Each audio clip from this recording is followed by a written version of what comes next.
하나님 말씀 같이 보겠습니다. 같이 볼 말씀은 잠언 12장 15절 말씀입니다. 구약성경 잠언 15장 15절 12장 15절입니다.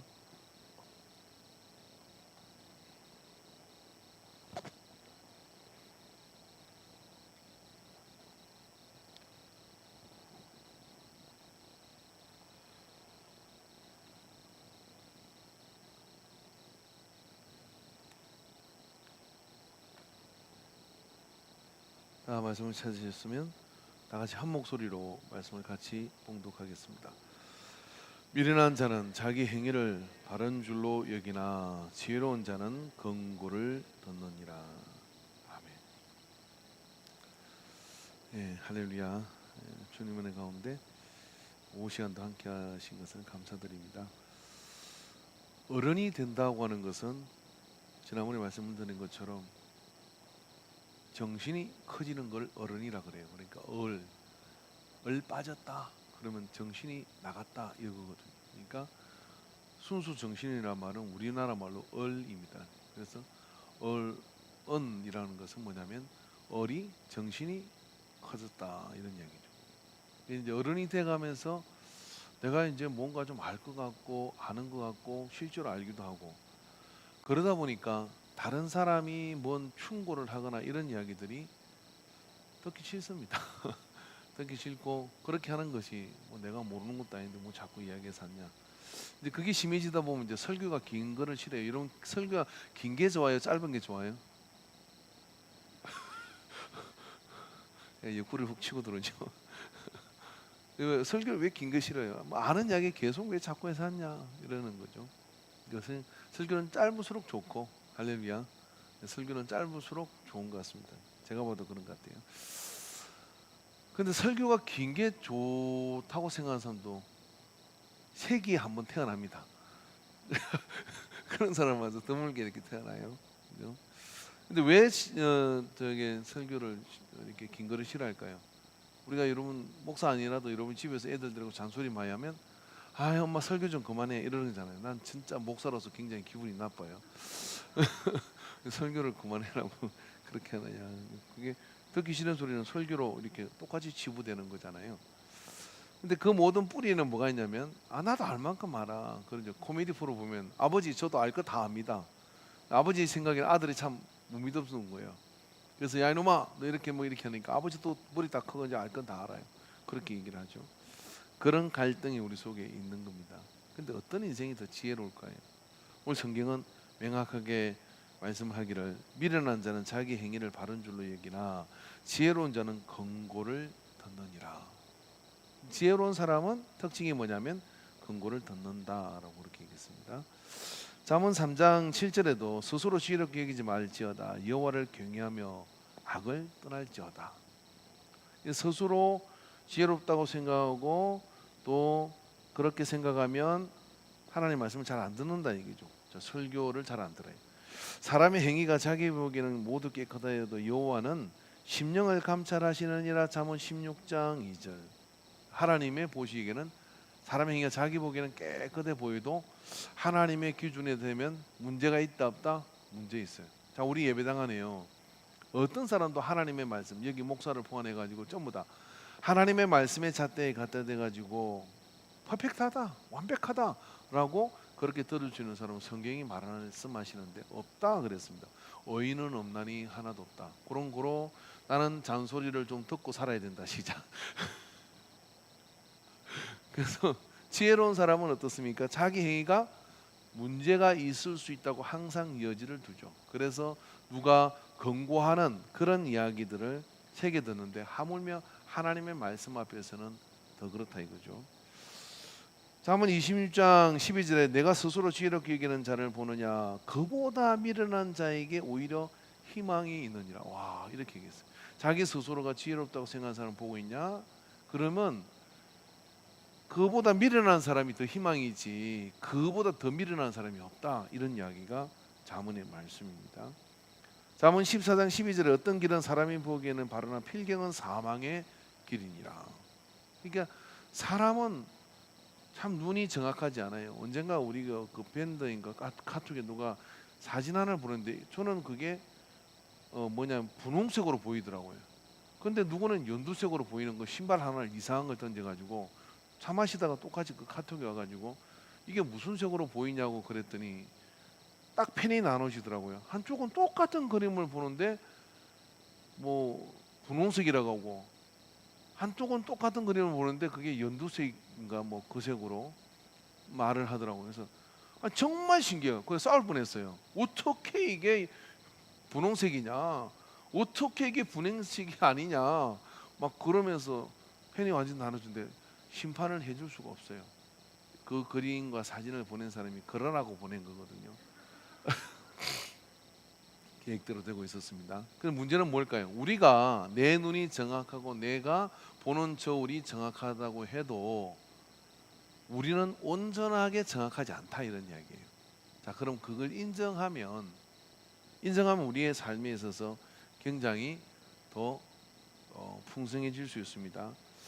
자, 그럼 이러한 어떤 상황 속에서 우리에게 필요한 건 뭐예요? 권고나 충고가 필요하다 이거죠. 한번 물어봅시다. 여러분의 삶 가운데 여러분에게 가감 없이 내 감정에 상관없이 나한테 권고하고 충고를 해줄 사람이 있는지 없는지. 없어요? 저는 안 할 겁니다. 저는 그런 거 안 할 거예요. 그냥 설교 시간에 하고 말 거예요. 근데 나 옆에 있는데 말입니다. 딱 보고 당신이고 아니면 집사님이고 아니 권사님이고 이거는 아닌 것 같은데 잘못됐어. 그럼 그 사람을 딱 그렇게 충고하면 제일 먼저 드는 생각이 뭐예요? 한번 해볼까요? 노전사님 이거 잘못했잖아요 라고 이야기하면 무슨 생각이 들어요? 아유 주여 감사합니다. 그러고 쉬는 똑바로 하나 그런 생각이 우리는 공격적으로 먼저 일어나요. 근데 이게 안 하고 권고와 충고를 자기를 돌아보고 내가 뭘 잘못했는갑다 하고 이렇게 권고와 충고를 받아들이죠. 받아들이는 것. 삶에서 이게 굉장히 중요한데요. 내가 권고와 충고를 잘 받아들이잖아요. 그럼 나를 이렇게 보필하면서요. 권고하고 충고해 줄 사람이 많아가지고 절대적 위험에 처하지 않습니다. 그런데 그런 권고와 충고를 받아들이지 않잖아요. 그러면 주변에 있는 사람들이 다 입을 닫아. 그 다음에 입을 닫는 정도가 아니라 주변에는 누가 모이냐면 관심만 모여요. 책임지지 않는 말들만 하는 사람들이 모여요. 그냥 잘 될 거라고 좋을 거라고. 여러분 절대적 권력자가요. 망하는 전주곡이 이 곡입니다. 그래서 항상 권고와 충고를 하는 사람을 가까이 두는 것이 지혜로운 사람이죠. 사울이라는 왕이 있었습니다. 여러분 사울 왕의 저주가 제일 1번 저주가 뭐라고 생각해요? 사울 왕이 성질이 급해가지고 사무엘 오기 전에 먼저 제사를 드린 게 저주의 시작이었을까요? 예, 표면적으로는 그걸 겁니다. 그에게 저주의 하나님이 징벌한 제1번 징벌이 뭐냐면은 사무엘이 더 이상 사울의 정치와 치세에 그리고 사울이 하는 일에 대해서 입을 닫아버렸다고 하는 거예요. 그것이 사울이 기세가 등등한 그런 통일 왕국의 왕이었지만은 결국은 패망으로 가는 그런 길을 하나씩 둘씩 밟게 되죠. 사울 주변에 선지자들이 있었습니다. 사울 주변에 사울 왕이요 이렇게 하소서 하는 사람들이 많이 있었습니다.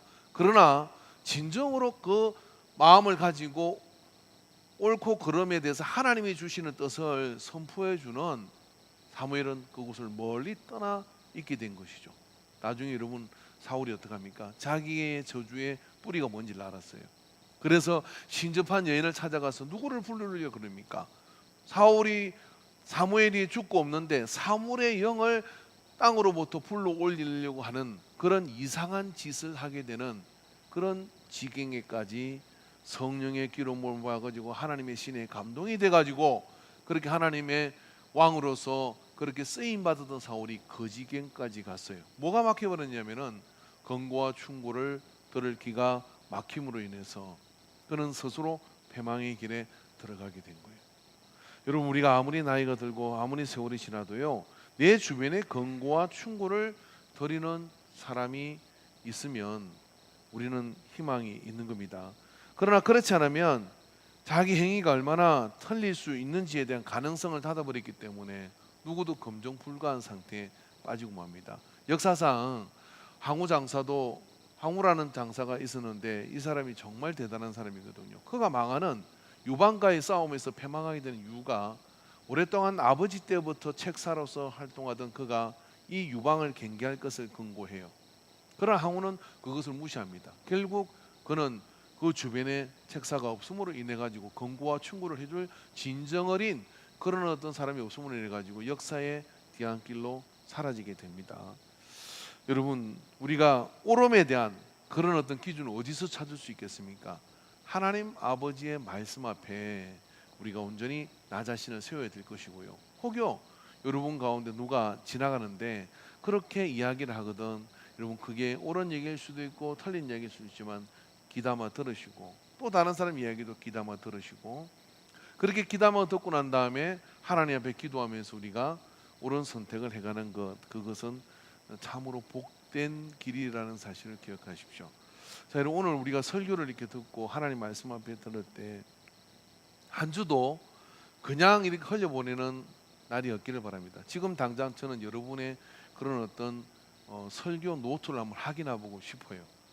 그리고 설교 노트 자체가 없는 분들도 계시겠죠. 그러나 여러분 가능하면 주부라든지 그런 데라든지 핸드폰이라도 오늘 내가 이 예배를 통하여 주님이 주시는 음성 가운데 내가 들어야 될 권고와 충고가 무엇인지를 꼭 기록하고 찾으시기 바랍니다. 그리고 내가 오늘 누군가를 만났습니다. 그럼 그 사람이 만나고 난 다음에 아무런 내한테 이야기를 하지 않아도 그 한 사람을 만남으로 인해 내가 얻은 권고와 충고를 그 삶 자체에서 느끼고 깨닫는 거 있으면 기록하십시오. 이런 것들이 쌓이면서 뭐가 되느냐면 우리 안에 더 온전한 길 가운데 들어가는 하나님의 그런 역사들이 우리에게 있는 거예요. 여러분, 저는 어제 이 주일학생에게 이 카톡을 하나 이렇게 받았어요. 제가 이렇게 했거든요. 잘 지내? 예배에 만나자. 그렇게 얘기를 했어요. 얘가 초등학생인데요. 그랬더니 네, 목사님도 주 안에서 사세요. 내가 고마워, 주 안에서 살도록 노력할게. 그랬더니 네, 오늘 아침 목사님 생신 축하드려요. 이렇게 왔어요.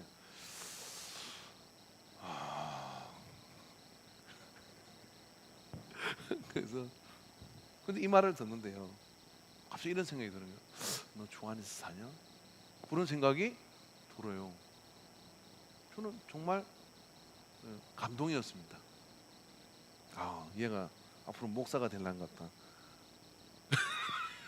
이름은 밝히지 않겠습니다. 근데 네, 목사님도 주 안에서 사세요. 누가 감히 나한테 이런 생각이 들어요. 제가 이걸 캡처해가지고 우리 전사님한테 보냈어요. 전사님 보냈더니 전사님이 카카카카키키 그러고 난 다음에 내용은 이런 것이었습니다. 제가 하고 싶은 이야기. 그렇게 표현은 안 했지만 그게 아주 리얼하게 느껴지더라고요. 그죠? 여러분, 우리는 귀를 기울여 듣고자 하면 권고와 충고에 대한 부정적 생각을 좀 접으셔야 돼요. 그래서 누군가 내게 권고와 충고를 하면 한번 우리 이렇게 한번 해봅시다. 그런 분이 예를 들어서 성질을 내고 이야기해요. 권사님, 집사님 어떻게 이렇게 할 수 있어요? 이렇게 해야지. 그렇게 얘기하면 어떻게 할까요? 좀 어떻게 합니까? 그럴 때 쉬는 잘하나 하지 말고 고맙습니다. 부족한 저를 가르쳐 주셔서 감사합니다. 될까요? 아니, 순교도 한다며. 이 사람한테 고맙습니다. 가르쳐 주셔서 앞으로 더 잘하겠습니다.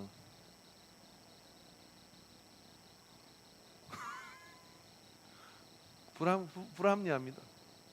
합당하지 않아요. 근데 그렇게 반응하는 게 진짜 어려워요. 근데 여러분 그렇게 반응하잖아요. 그러면 제 3자가 이렇게 보고 하나님이 이렇게 보실 때 이 사람이 잘했어요. 잘했는데 잘했는지 못했는지는 하나님 아시겠죠. 근데 고맙습니다라고 그렇게 가르쳐 주셔서라고 얘기하면 누가 머쓱하죠? 부당한 것을 지적한 사람이 머쓱할 수 있어요.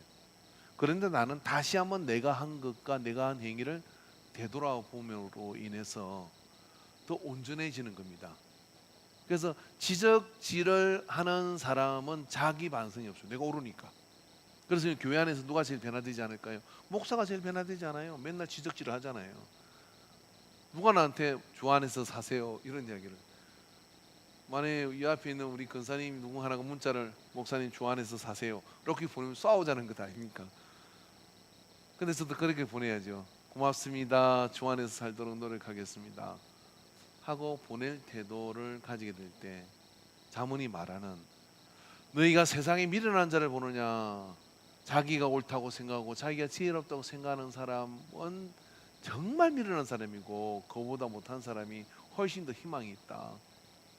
자기가 똑똑하다는 사람보다 나는 부족했어 라고 생각하고 다른 사람의 권고와 충고를 받아들이는 사람은 절대로 망하지 않습니다. 제가 가끔 예를 쓰는 학생이 하나 있었어요. 정말 어려운 학생이었어요. 펜고를 다니는데 그 학생은 동생은 비행 청소년이고 아버지는 알코올 중독이고 어머니는 집 나가기를 반복하는 분입니다. 유일하게 교회를 나왔어요. 정말 가슴이 터질 것 같아. 애가 고등학교 2학년인데 지가 엄마 잡으러 다녀야 되고 아버지 설득해서 술 못 먹게 해야 되고 동생 집 나가는 거 앉혀서 공부를 시켜야 돼요. 무슨 공부를 어떻게 할 수 있습니까? 이게 교회에서 거의 와서 살다시피 한데, 그럴 때마다 저한테 와가지고 전도사님 나 어떻게 해야 됩니까? 저 어떻게 해야 됩니까? 이렇게 물어요. 그럼 제가 그때마다 뭔 이야기를 하면 수첩을 탁 들고 다니다가 탁 펴는 겁니다. 뭐 하려고? 적으려고요. 뭘 적을 건데? 전도사님 말하는 것을 꼭 제가 행하려고 겁니다 하고 이렇게 적어요. 그래가 대학을 6년 군대 빼고 휴학하고 다녀가지고 대학을 그렇게 졸업을 했습니다. 지금 이제 아마 그에서 다니는 것도 쌍용 뭐 어딘가 건설인가 뭐 그 다니는데 대학생으로 정말 연봉을 잘 받았더라고요. 저는 그때 그게 그렇게 큰 연봉인 줄 몰랐어요. 그리고 결혼도 하고 애도 낳고 인생이 피었습니다. 정말 나중에 엄마도 교회 다녔어요. 아버지는 영접을 시켰고요.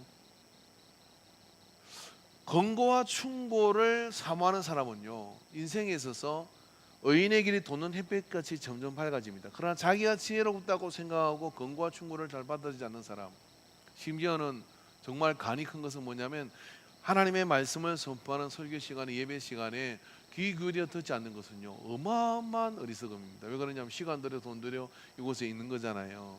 그리고 그 시간에 말입니다, 그 소중한 시간에 내 영혼의 양식이 되고 나를 온전히 깨달을 수 있는 온전한 주의 말씀이 어줍지 않은 입술의 종이라 할지라도 그 입술을 통해 선포되는 그 말씀을 통하여 하나님이 내게 말씀하실 거 아니에요.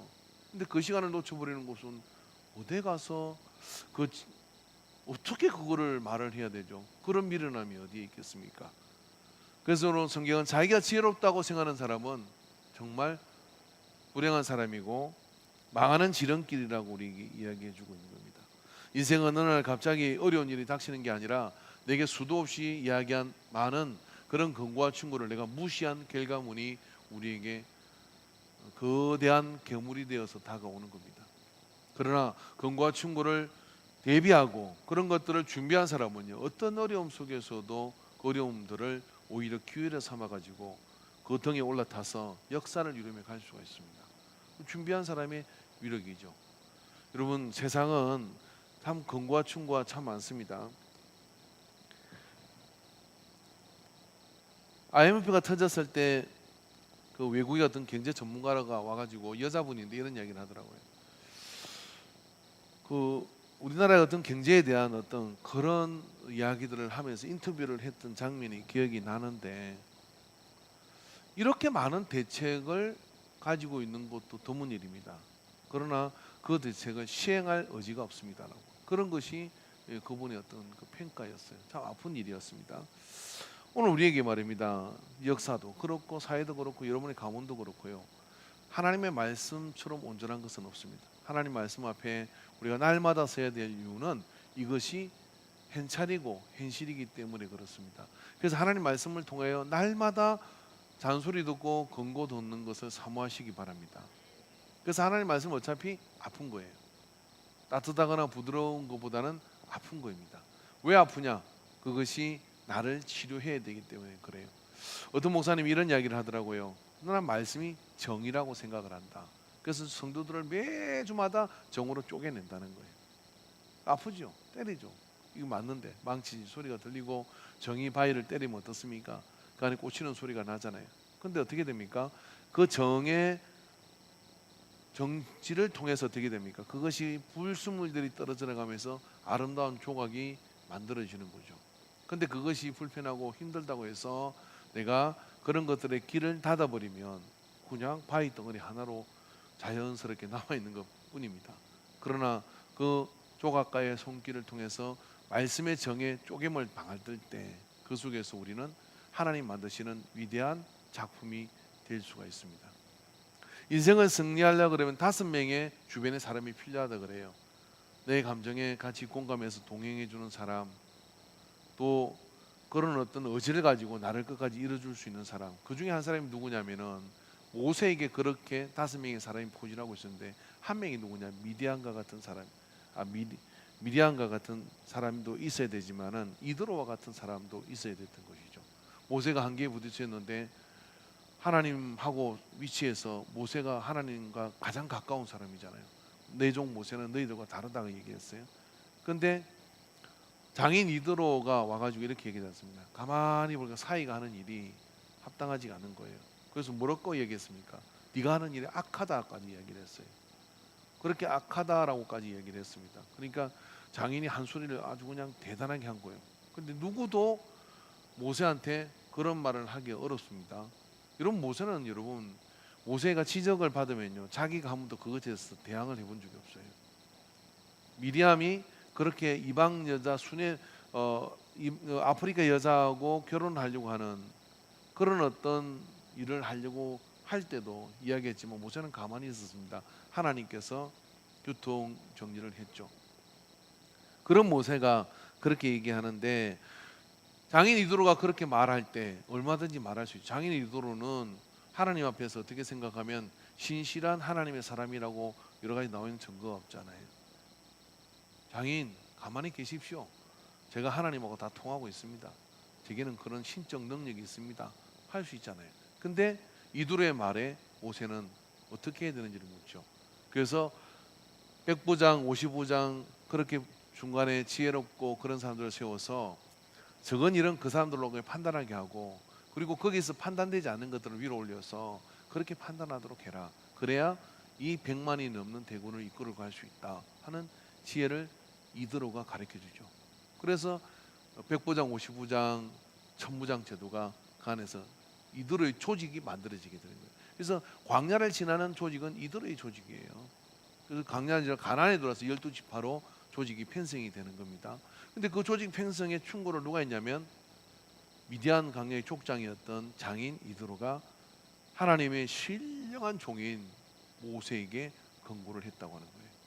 모세는 그 권고를 받아들입니다. 하나님의 권고도 받아들이고 그런 걸 받아들임으로 인해서 그는 땅에서 가장 온유한 자라는 직함을 받기도 하지만 그 권고로 인해서 가로로 쓰러질 수 있는 많은 부분들을 잘 극복을 해서 그 조직이 이렇게 만들어져 간 것이죠. 저는 인간교회가요 서로가 마음 놓고 권고하고 충고할 수 있는 분위기가 됐으면 좋겠습니다.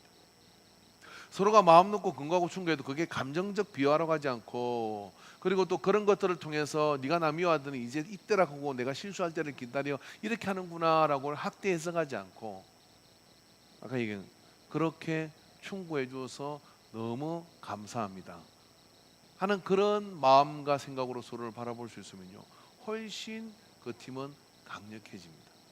이게 팀워크거든요. 여러분 히딩크라는 감독이 어줍지 않은 한국 축구를 4강까지 끌어올렸어요.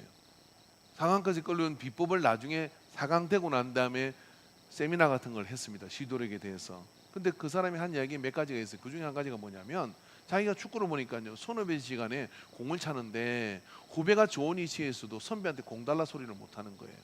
그러니까 무조건 공은 후배가 잡으면 선배한테 주는 거고 그러다 보니까 이게 맨날 4강을 못 들어가고 그렇게 축구가 미끄러지는 거예요. 그걸 깨버렸습니다. 내가 위치가 좋으면 얼마든지 공을 달라고 해라. 그리고 게임을 하는 중에는 선후배가 아니라 팀으로서 포지션으로서 자기 역할을 하면서 공을 달라고 해라.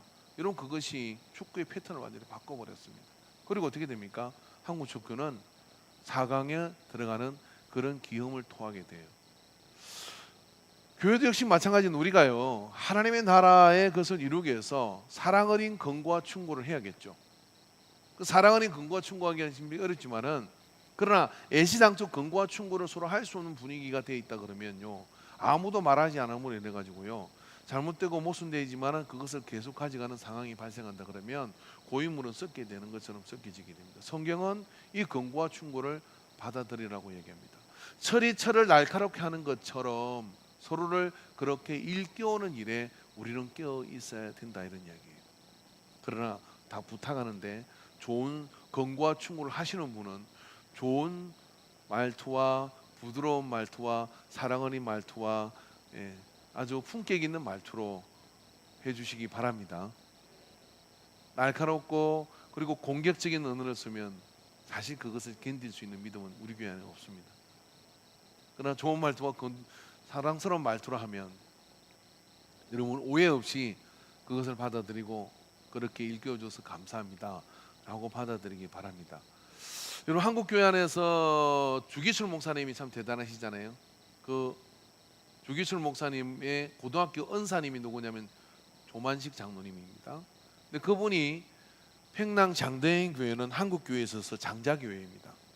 그 교회에 신사참배가 밀려오고 그런 어려움이 있을 때 마산 문창교회에 있는 주기철 목사님이 자기 제자인 이 주기철 목사님을 요청해서 이 평양 장대인교회로 오라고 얘기를 해요. 그래서 평양 장대인교회로 가서 이제 그 장로님과 함께 담임 목사로서 새파랗게 젊은 주기철 목사님이 목회를 했습니다. 어느 날 정말 나라인을 돌본다고 그렇게 정말 대표적 장로님이 조 장로님이 예배 시간에 늦게 온 거예요. 늦게 왔어. 장로님 예배 시간 늦게 오면 돼요, 안 돼요? 우리 장로님은 1시간, 벌써 주일학교 예배 시간에 와 계시잖아요. 그러면 앞으로 근사님들은 1시간 전에 오고 장로님들은 적어도 1시간 반 전에 오셔야 됩니다. 그죠? 그래 와야 되는데 예배 시간 늦게 들어오신 거예요. 이 주기철 목사님이 대선배이시고 은사이신, 그리고 주 목사님을 마산 저 촌동네에서 평양의 한국교회 장자교회라고 예루살렘이라는 이 교회에 불러준 분인데, 설교하다가 갑자기 늦게 들어오시는, 조 장로님 예배 늦게 오셨습니다. 자리에 앉지 마시고 뒤에 서 계세요. 그런 거예요. 1번 시험 들어야 돼. 시험 들어야 되잖아요. 저게 내가 세워놨더니 저 건방진 놈을 봐. 그런 생각이 들잖아요. 아들 같은데. 조 목사님, 조 장로님 서 계셨어요? 거기서 끝났으면 좋은데 분이 안 풀리는 거예요, 주 목사님이. 그렇게 일사각오하고 그냥 신사참배 막 밀고 하는 것도 성질이 있으니까. 분이 안 풀리니까 어떻게 했냐면은, 예배 설교 다 끝났는데 조 목사님 앞으로, 조 장로님 앞으로 나오셔서 회개기도 하십시오. 그런 거예요. 공개 자아 비판을 하라. 근데 조 장로님 앞에 나와서 회개기도를 하셨답니다. 오늘 말씀을 전할 목사님, 장로가 되어서 늦게 와서 오늘 말씀을 전할 목사님의 마음을 불편하게 했고, 그래서 교회 은혜의 덕을 끼치지 못했음을 회개합니다. 그래서 구구절절히 회개기도를 했어요. 한국 교회 역사 가운데 남아 있어요. 시간이 지나서요, 야, 주기철 목사님 대단하다라고 생각하는 사람 하나도 없습니다. 그렇게 순종하고 그 권고와 충고를 어렵지만 아주 고운하게 달게 받으시고, 그러면서 그렇게 회개기도까지 한 조장로님의 그런 믿음과 그런 영성은 내내 해자되는 그런 일화가 되었습니다. 권고와 충고를 받는 사람은 사랑을 받는 것입니다. 권고와 충고를 받는 사람은 하나님의 특별한 은혜 가운데 벼랑 끝으로 떨어질 일이 없는 그런 안전한 울타리를 얻은 것입니다. 혹여 여러분, 누군가가 여러분 따라다니면서 권고와 충고를 한다 그러면 기억하십시오. 그분에게 맛있는 밥도 사주고 귀하게 여기시기 바랍니다. 그런 열정이 드물어요. 그런 열정이 드물어요. 잔 웨슬리 목사님도 그렇고, 뭐 소크라테스도 그렇고 공자도 그런 것 같은데 공통점이 있죠. 악처를 만났다는 거. 쉬지 않고 계속 잔소리하는 악처. 그죠?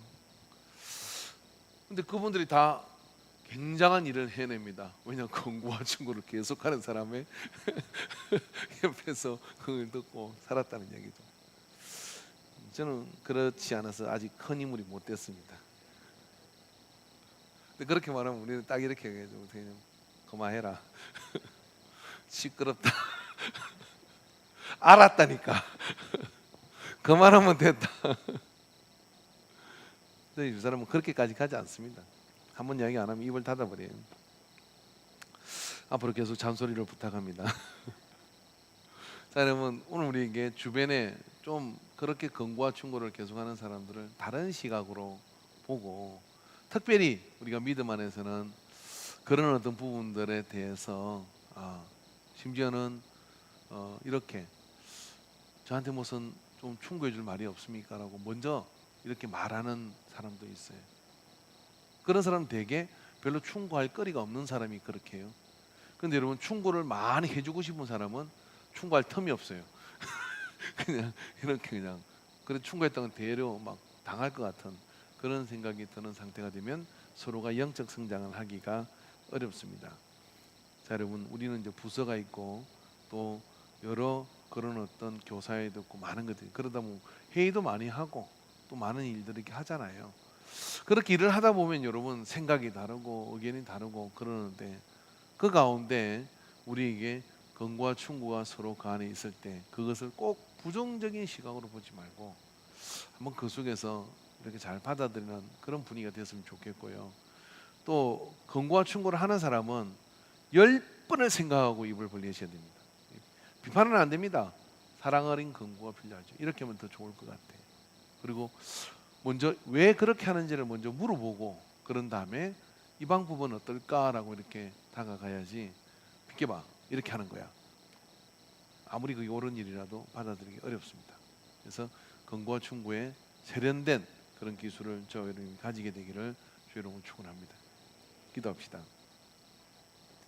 사랑의 하나님 아버지, 오늘 오후 시간에 주님이 몸된 교회를 이루어감에 있어서 우리에게는 여러 가지 함께 해야 될 그런 많은 또 일들이 있고 각자의 생각이 다르기도 하고 또 환경이 다르기도 하여 여러 가지 상황에 직면하게 됩니다.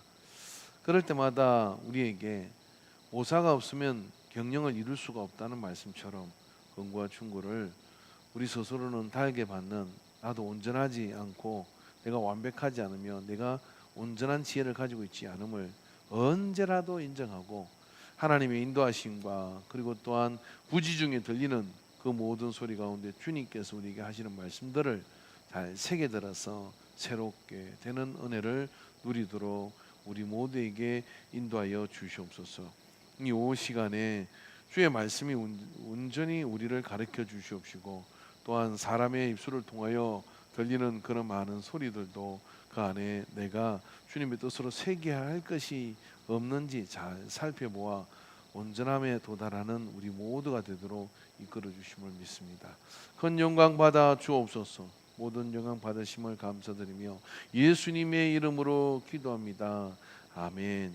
이제는 우리 주 예수 그리스도의 구속의 은혜와 하나님 아버지의 무한한 사랑하심과 성령 하나님의 역사하신 교통하신 감화하심이 오늘 오후 시간에 사모님의 말씀을 일러 권고와 충고를 통하여 내가 온전치 않은 것을 늘 기억하며 바로 세워가기를 작정하는 모든 예배자들 머리에, 특별히 부서 위에 이제로부터 영원토록 함께 있을지어다. 아멘.